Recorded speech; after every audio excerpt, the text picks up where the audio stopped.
नमस्कार दोस्तों, आप लोगों का स्वागत है मेरे चैनल पे। तो आज थोड़ा एनर्जी कम है, आपको पता है कि बहुत ही गर्मी है। 40 डिग्री को शायद क्रॉस करने वाला है, तो हालत भी वैसे ही ख़राब है। तो नो इश्यूज़, अभी पॉइंट पे आते हैं जिसके लिए वीडियो है। ये मेनली लेटर ऑफ अंडरटेकिंग आपने देख ही लिया होगा। इसके बारे में हम लोग डिस्कस करने वाले हैं। ये देखिए, अभी आरबीआई ने इसको बैन कर दिया, ठीक है। लेटर ऑफ अंडरटेकिंग क्या है, सब कुछ मैं यहाँ पे बोलूँगा, पूरा कॉन्सेप्ट क्लियर हो जाएगा वीडियो खत्म होने से पहले। लेकिन ये जो लेटर ऑफ अंडरटेकिंग का पूरा फंडा है, ये अभी नहीं है, आरबीआई ने इसे बंद कर दिया। एक्सेप्ट जीएसटी रिटर्न फाइलिंग में ये लगता है, मैं बोलूँगा इसके बारे में भी, ये वहाँ पे लगता है। लेकिन ये जो क्रेडिट, पैसा क्रेडिट करने का जो सिस्टम था, इसके थ्रू ये बंद हो गया, आरबीआई ने इसे बंद कर दिया। ठीक है, क्यों बंद कर दिया आपको पता है। लेटर ऑफ अंडरटेकिंग की बात जब भी न्यूज़ में आती है, इसके साथ एक बहुत बड़ा स्कैम रिलेटेड होता है। कौन सा वाला स्कैम है? इसका नाम है पंजाब नेशनल बैंक का स्कैम, पीएनबी। कब स्टार्ट हुआ था ये?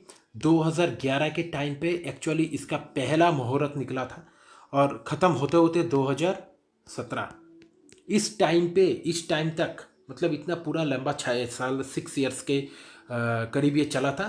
तब जाके 2017-18 में इसका पहला केस पता चला था कि शायद फ्रॉड हुआ। बाद में देखा गया कि अप्रोक्सीमेटली 11,300, ये पहला फिगर है, 11,300 करोड़ या इससे भी ऊपर फ्रॉड हुआ। लेकिन अल्टीमेटली देखा गया कि 14,000 करोड़ से भी ऊपर का फ्रॉड हो गया बैंक के साथ। क्यों हुआ, क्या हुआ, आपको पता ही है। मैं इसके बारे में थोड़ा और बोलूँगा, लेकिन यहाँ पे मैं और एक चीज़ आपको बोल देता हूँ कि ये देखना अभी क्यों ज़रूरी है। इसीलिए ज़रूरी है कि ये कॉन्सेप्ट आपको इंटरव्यू टेबल में पूछ सकता है। हो सकता है कि ये अभी यूज़ पे नहीं है, ये थोड़ा पुराना न्यूज़ है, सही बात है। लेकिन ये आपको इंटरव्यू टेबल पे कभी भी पूछ सकता है, क्योंकि ये बहुत ही इंपॉर्टेंट एक स्कैम है जो मतलब बैंकिंग इंडस्ट्री में एक तहलका मचा दिया था। तो इसीलिए आपको इसका concept, letter of undertaking, buyer's credit, ये सब क्या होता है, ये सब का कॉन्सेप्ट क्लियर होना it's very important. I hope you have understood. तो चलिए हम लोग स्टार्ट करते हैं इसके बारे में। थोड़ा मैं छोटा कर देता हूँ इसको। देखिए, लेटर ऑफ अंडरटेकिंग, ठीक है। यहाँ पे पीएनबी स्कैम आप शायद दिख रहा है आपको, है ना। देखिए, पीएनबी स्कैम 2011 से 2017 तक चला था, ये तो आपको पता है। यहाँ पे हुआ क्या था, यहाँ पे मेनली जो हुआ था ना, मेरी बात सुनिए, यहाँ पे मेनली जो हुआ था वो है letter of undertaking fraud issue किया गया था, ठीक है ना। जो लेटर ऑफ अंडरटेकिंग एक्चुअली जिसका कोई वैल्यू नहीं दिया गया था। लेटर ऑफ अंडरटेकिंग एक गारंटी होता है, मैं पूरा समझाऊंगा। तो ये फ्रॉड इशू किया गया था। इसीलिए क्या हुआ था, अल्टीमेटली पीएनबी को पता भी नहीं था कि, क्योंकि उनके जो बैंकिंग सॉफ्टवेयर सिस्टम है उसमें भी ये अपलोड नहीं हो रहा था, ये डेटा अपलोड नहीं हो रहा था कि लेटर ऑफ अंडरटेकिंग इशू कर दिया गया है ना। तो अल्टीमेटली ये बढ़ते बढ़ते 150-200 के करीब लेटर ऑफ अंडरटेकिंग का डॉक्यूमेंट इशू हो गया था, ठीक है ना। और 11,000 12,000 आपने तो देखा ही होगा, ये फिगर भी क्रॉस कर गया था फ्रॉड के। तो सबसे पहले डेटा देख लेते हैं जो लिखा हुआ है। ये 2011 में स्टार्ट हुआ था, 2017 तक चला, आपको दिख रहा है, ठीक है। आई होप आपको क्लियर दिख रहा होगा। 2018 में क्या हुआ, the scheme capture the headlines of all the newspaper. मतलब न्यूज़पेपर में क्यों हेडलाइन आया, तब उन लोगों को, बैंक वालों को भी, बैंक एडमिनिस्ट्रेशन को भी ये पता चला कि इतना बड़ा स्कैम हो गया है, ठीक है। एक्यूज्ड कौन था आपको पता है, ये नाम तो आपको पता ही होगा, नीरव मोदी, मेहुल चोकसी एंड पार्टी। मतलब उन लोगों का जो पूरा एक बिजनेस एसोसिएशन था। मेहुल चोकसी ये नीरव मोदी के अंकल थे, जो जितना तक जाना गया है ना। तो नीरव मोदी थे डायमंड मर्चेंट थे, है ना, ज्वेलरी मर्चेंट थे बहुत बड़े।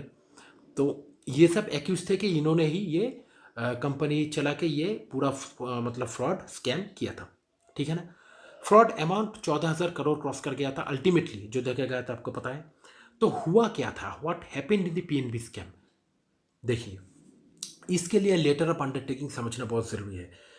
आपको पता है कि यहाँ पे क्या लिखा हुआ है, यहाँ पे लिखा हुआ है कि फ्रॉड एलओयू वायर इशूड। मैंने आपको बोला था letter of undertaking LOU fraud वाला इशू किया गया था ओवर द स्विफ्ट कोड, मैं समझाऊंगा, ठीक है ना।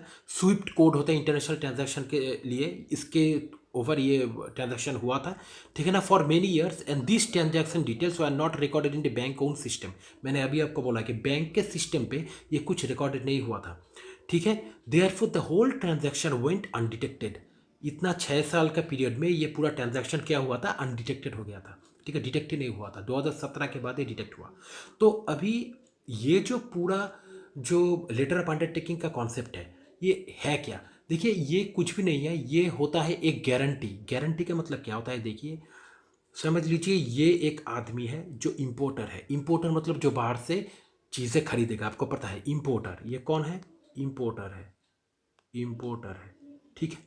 ये कहाँ से खरीदेगा, समझ लीजिए फॉरेन कंट्री से ये कोई सामान खरीद रहा है, यूएसए समझ लीजिए, यहाँ से ये कोई सामान खरीद रहा है, तो गुड्स खरीद रहा है। तो यहाँ पे जो बैंक तो रहेगा ना जिससे वो डीलिंग करेगा, ठीक है ना। तो समझ लीजिए फॉर एग्जाम्पल ये इंडिया है, ये इंडिया है, यहाँ से ये एक इम्पोर्टर यूएसए से सामान खरीद रहा है, ये एक बैंक है ए, ये उसका ही, इस बैंक का ही एक ब्रांच है बी। बात समझ लीजिए, ए जो बैंक है समझ लीजिए ये स्टेट बैंक ऑफ इंडिया है, इंडिया का, और यही स्टेट बैंक ऑफ इंडिया है समझ लीजिए यूएसए का, ठीक है। ऐसा मैं एक एग्जाम्पल ले रहा हूँ सिर्फ आपको समझाने के लिए। सेम बैंक है, एक यूएसए में ब्रांच है, एक इंडिया में ब्रांच है, ए है और बी है, ठीक है, स्टेट बैंक समझ लीजिए। तो अभी क्या होगा कि ये इंपोर्टर जब सामान खरीदने के लिए यूएसए से, तो कोई ना कोई एक्सपोर्टर मतलब जो रहेगा वहाँ से वो ये सामान खरीदेगा, है ना। तो इसको पैसा चाहिए, इंपोर्टर को चाहिए पैसा, क्या चाहिए, पैसा, और उसके पास पैसा है नहीं।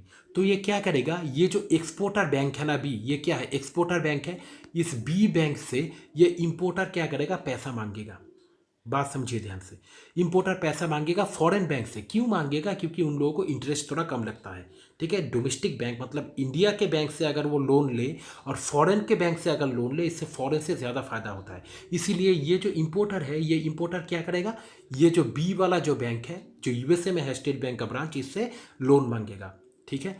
ये जो लोन मांगेगा, इस लोन को ही बोलते हैं बायर्स क्रेडिट, बायर का क्रेडिट, इसके बारे में लिखा हुआ है, लेकिन बात समझ लीजिए पहले। बायर को क्रेडिट मतलब पहले पैसा देना, पहले सामान दे देना, बाद में पैसा देना। क्रेडिट में सामान देना मतलब क्या होता है, आपने सामान बेच दिया, पैसा बाद में देंगे, ठीक है। बायर्स क्रेडिट मतलब जो बाई करेगा उसको क्रेडिट देना, ठीक है।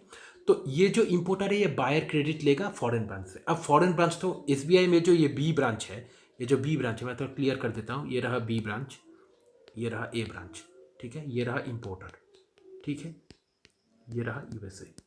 तो अब ध्यान से समझिए, ये जो बी ब्रांच है ये तो ऐसे ही पैसा नहीं देगा, देगा क्या, नहीं देगा, तो इसको कुछ गारंटी चाहिए। तो ये क्या करेगा, ये जो ए ब्रांच है इंडिया में, स्टेट बैंक ऑफ इंडिया का ब्रांच है इस आदमी का जिसमें अकाउंट है, ये पूछेगा कि मुझे गारंटी दीजिए कि ये बी जो ब्रांच है ये बोलेगा ए को कि मुझे गारंटी दीजिए। क्यों गारंटी दीजिए, इसीलिए क्योंकि आपका जो इंपोर्टर है वो मुझसे पैसा मांग रहा है, ये बी ब्रांच बोल रहा है, तो मैं तो ऐसे पैसा नहीं देने वाला। अगर वो पैसा मुझे रिटर्न नहीं किया तो आप मुझे गारंटी दीजिए कि आप उसके बिहाफ में मुझे पैसा देंगे। आई होप यू अंडरस्टूड। तो ये ए जो ब्रांच है इंडिया में स्टेट बैंक का, ये बोलेगा कि हाँ मैं आपको एक लेटर ऑफ अंडरटेकिंग इशू करता हूँ। बात समझ में आ गई, लेटर ऑफ अंडरटेकिंग ए जो है ये बी को इशू करेगा। इसके लिए क्या होगा, ए गारंटी दे रहा है बी को कि हाँ मेरा जो इंपोर्टर है वो आपसे पैसा लिया, आप उसका पैसा दीजिए, अगर मेरा इंपोर्टर डिफॉल्ट करता है तो मैं आपको पैसा दे दूंगा। क्रिस्टल क्लियर हो गया, मतलब ए ने रिस्पॉन्सिबिलिटी ले लिया पैसा पे करने का बी को, अगर जो इंपोर्टर है इंडिया में वो डिफॉल्ट करता है। क्लियर, तो रास्ता क्लियर हो गया, लेटर ऑफ अंडरटेकिंग मिल गया बी ब्रांच एसबीआई का जो यूएसए में है। तो बी ब्रांच ने पैसा इंपोर्टर को रिलीज कर दिया, इंपोर्टर को पैसा बी ब्रांच ने रिलीज कर दिया। आई होप यू हैव अंडरस्टूड। तो क्या हो गया होगा, ये फॉरेन ब्रांच था, ठीक है, ये इंडिया में था, ये कहाँ पे था, इंडिया में था। तो ये जो ए ब्रांच है ये एसबीआई के जो यूएसए में है, इस ब्रांच को क्या इशू कर दिया, लेटर ऑफ अंडरटेकिंग। इसके लिए लेटर ऑफ अंडरटेकिंग मिल गया फॉरेन ब्रांच को, उसको एक एश्योरेंस मिल गया, बी ब्रांच पैसा छोड़ देगा किसको, इंपोर्टर को पैसा दे देगा। इंपोर्टर पैसा ले लिया, अपना ट्रांजैक्शन कर लिया, गुड्स खरीद लिया, ठीक है। अब पैसा पेमेंट करने का बात आता है, तो ये जो लेटर ऑफ अंडरटेकिंग है ये तो गारंटी है, अगर इंपोर्टर डिफॉल्ट करता है तो फिर तो ए जो ये ब्रांच है इंडिया में जो स्टेट बैंक का ब्रांच है उसको तो पैसा देना पड़ेगा। तो अब यही केस हुआ पीएनबी के तरफ से। आई होप आपको समझ में आ गया। ए जो ब्रांच है ना एसबीआई का, जो मैं अभी एग्जाम्पल बोल रहा हूँ, ये पीएनबी है। पीएनबी इंडिया में मुंबई में एक ब्रांच है पीएनबी का, वहाँ पे, ठीक है। तो क्या हुआ कि इंपोर्टर तो पैसा पे नहीं कर पाया, नीरव मोदी जो थे, तो क्या हुआ, पूरा रिस्पॉन्सिबिलिटी जो है वो पीएनबी के मुंबई ब्रांच पे आ गया, जो ए ब्रांच का एग्जांपल मैंने अभी लिया। तो इन लोगों को पैसा अभी सारा फॉरेन ब्रांच को पे करना पड़ेगा। आई होप आपको समझ में आ गया होगा।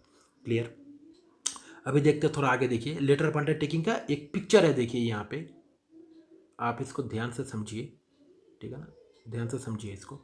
देखिए, when the buyer default, example of PNB scam यहाँ पे लिखा हुआ है, लेटर ऑफ अंडरटेकिंग, आपने हेडिंग देख ही लिया होगा। देखिए, when the buyer default, buyer जब डिफॉल्ट करेगा, अभी आपको समझ में आ जाएगा।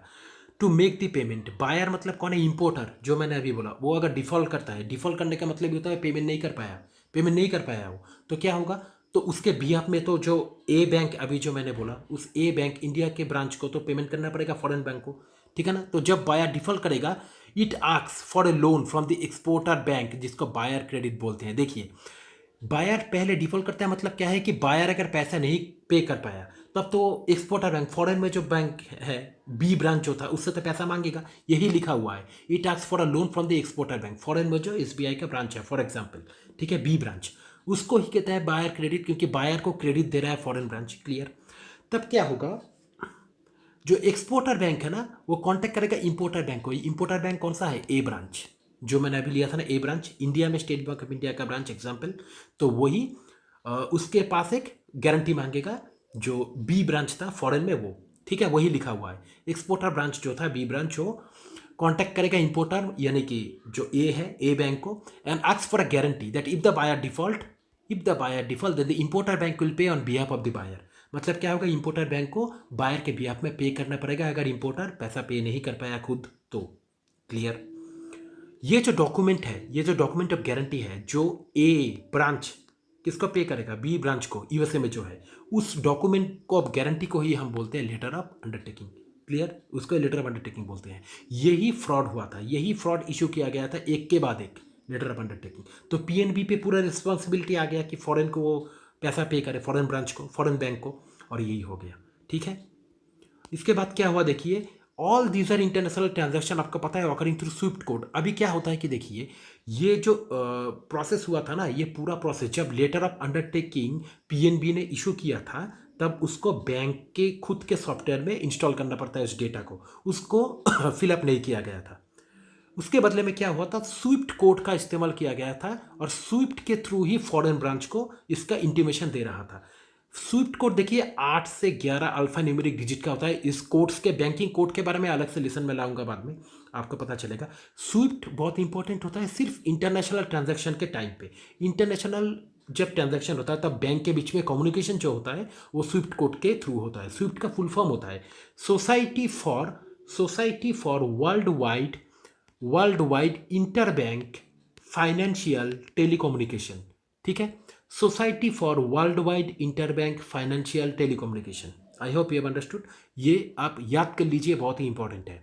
Society for world wide interbank financial telecommunication, swift code. ठीक है? अभी क्या लिखा हुआ है नीचे देखिए, during the export of good, letter of undertaking के बारे में है यहाँ पे। एक्सपोर्ट ऑफ गुड जब होगा, the trader can file a letter of undertaking by filing a specific form. ये कौन सा चीज़ है? ये है जीएसटी के केस में, जो मैंने अभी ये बोला।